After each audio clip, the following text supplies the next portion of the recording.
there, Lindsay here, the Frugal Crafter. Today we are going to paint some cairns on a beach, and this is like a comedy of errors because I swear there's so many times in this painting that I'm like, oh, I should have stopped there. Oh, I should have stopped there. I should have stopped there. Oh, this looks good. Nope, should have stopped there.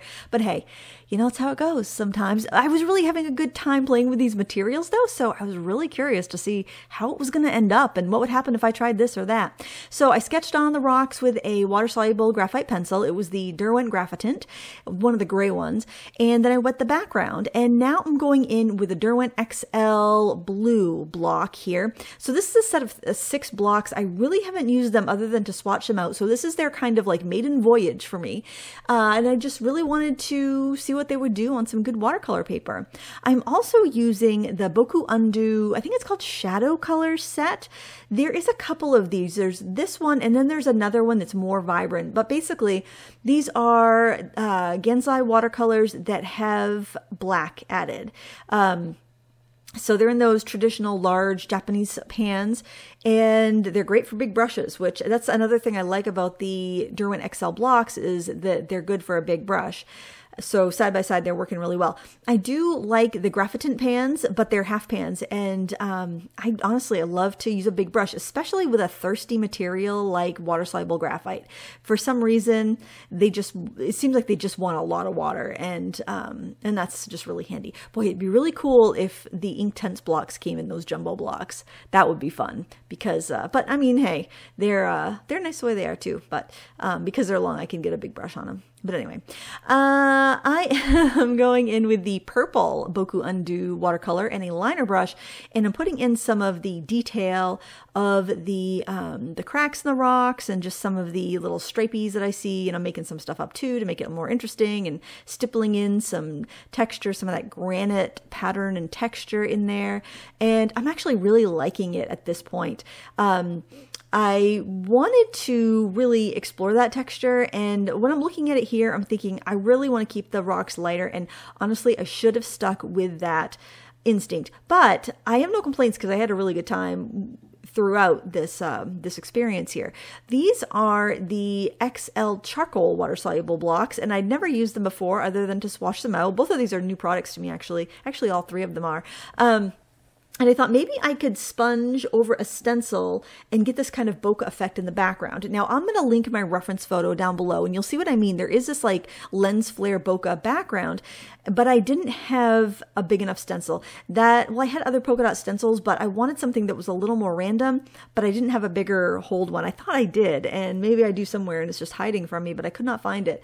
And that was just, the one I used was just a little too small, so I decided to go in with white gouache and a paintbrush and paint in some of the circles.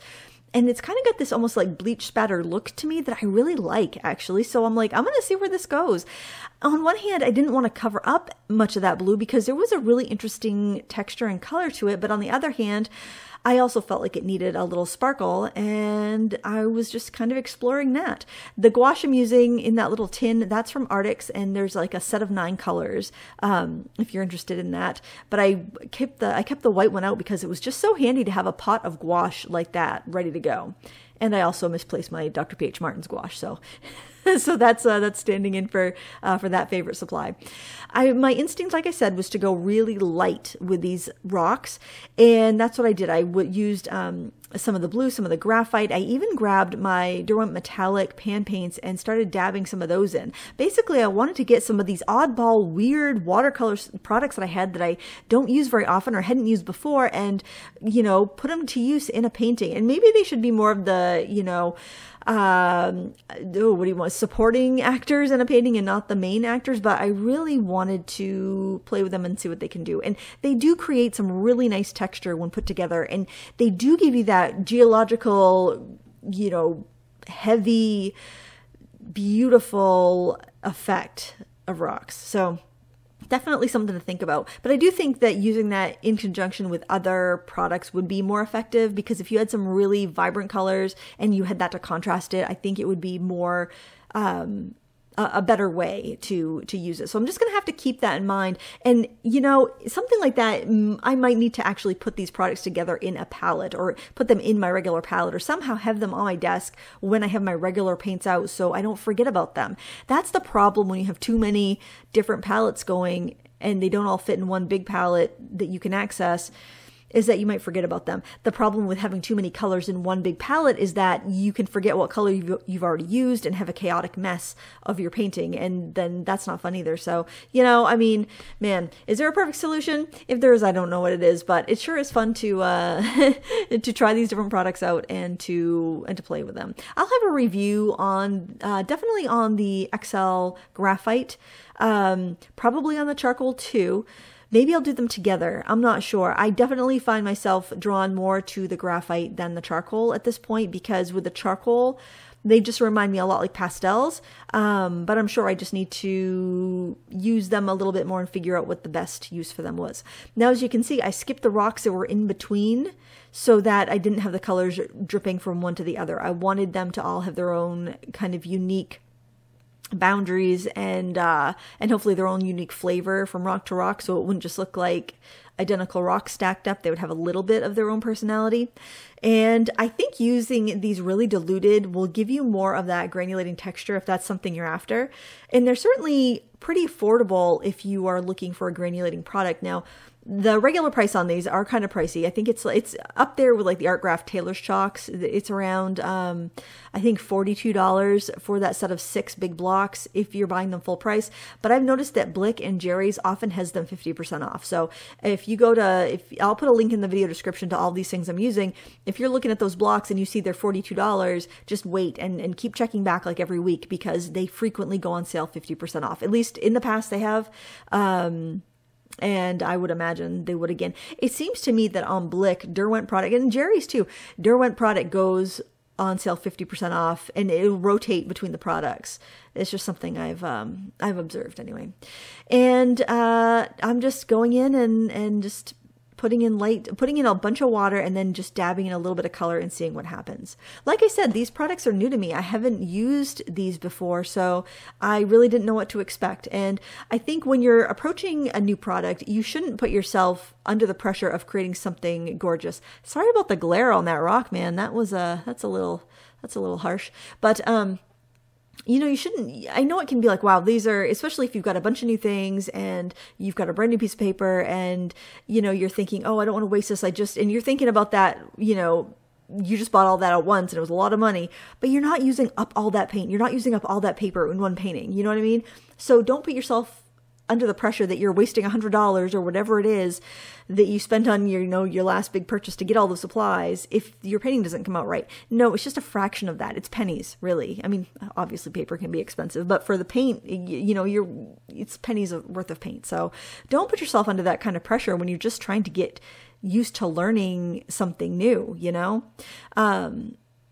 It's kind of like you wouldn't take your driver's test on a Rolls Royce, right? You would take it on a old Corolla or something like that because you'd want something that you're comfortable in, right? You wouldn't want to be worried about crashing something big and expensive. So, you know, don't just, yeah, I don't know if that made any sense, but basically I just want you to be free to experiment with your supplies, because that's how you're going to learn what they'll do and what they won't do.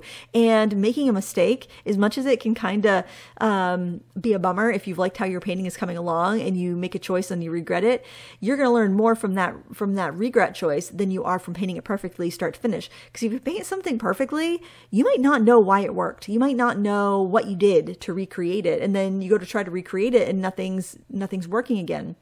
But when you make a mistake, you realize, oh, okay, that didn't work out the way I thought. And then you discover a way to fix it. And that's what this painting process was. And that's why I wanted to keep everything in, because it was a lot of,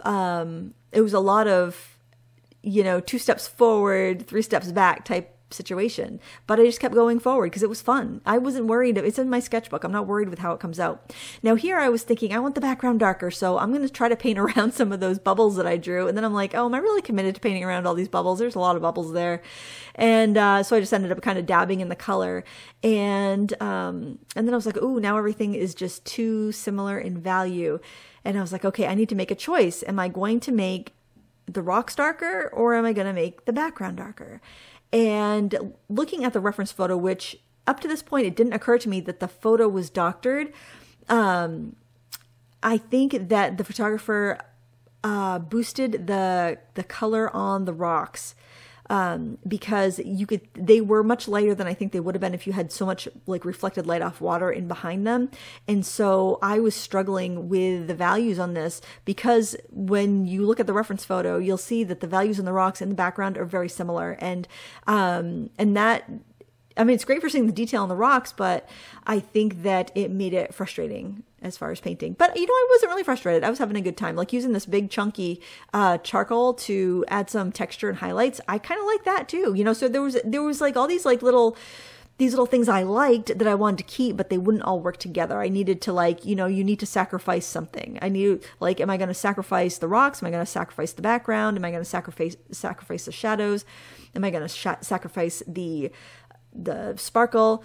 Am I going to learn how to pronounce sacrifice when I say it on a video this many times? I don't know. It's a big mystery. Who can say what's going to happen here? This I also like. I like these bold shadows here, because I was noticing there was some bold shadows on the rocks, but they were really lightened up. And I was like, oh yeah, this has definitely been lightened. But I liked that pattern. I liked the upper rock casting a shadow on the lower rock.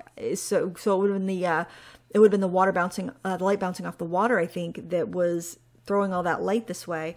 And I thought it was interesting. I like how shadows define things. And then I also wanted that granite spatter on the rocks, because I kind of lost a lot of the texture that I had got from the Wet n Wet application of the really washed out pigments. So I needed to bring that texture back, and I did it with spattering with a toothbrush. And now I'm using that larger stencil with a colored pencil to try to bring back some of those bubbles. I didn't want them all the same size though, so I'm also using the smaller stencil. And I'm just going to freehand some in, because that stencil was really, I don't know what I was thinking when I chose that, because obviously that is too small to fit a sponge through. It's really too small to draw with a colored pencil. I actually wasn't thinking about using a colored pencil when I began, but then it's kind of nice to use pencil over watercolor, especially on a heavily textured paper like arches, because when you're painting rocks, you want that texture. And I was just trying to, here I was kind of like looking at the edges. It's like, okay, if I leave the background dark, I need those edges to have some hits of light to break them apart from the background. I'm using the graphite blocks, just picking them up and going over the edges of the paper, just to kind of catch that tooth. And I am liking that sparkle there. And then I'm like, well, I like that. So then I do it to the background, but then if you do it to the background, then it diminishes what you did to the foreground. So it's that thing. It's like a little's great, but if you use too much, then you totally obliterate any of the coolness factor. It's kind of like wearing every piece of jewelry you own, then none of it looks special. It just looks gaudy and awful. Like you need to just wear that special pair of earrings and maybe a bracelet. You know, you don't want to wear everything, because they negate each other at a point. And that's what I was struggling with in this picture, was that all these effects kept negating one another. But struggle is a strong word, because I was really enjoying doing this. I was enjoying the layers. I was enjoying seeing what this product would do. I did film this, but I wasn't really, I kind of filmed it as a backup, because I was kind of like, I'm getting ready. I'm like flying out tomorrow. So this is kind of like my last thing I'm doing before I leave.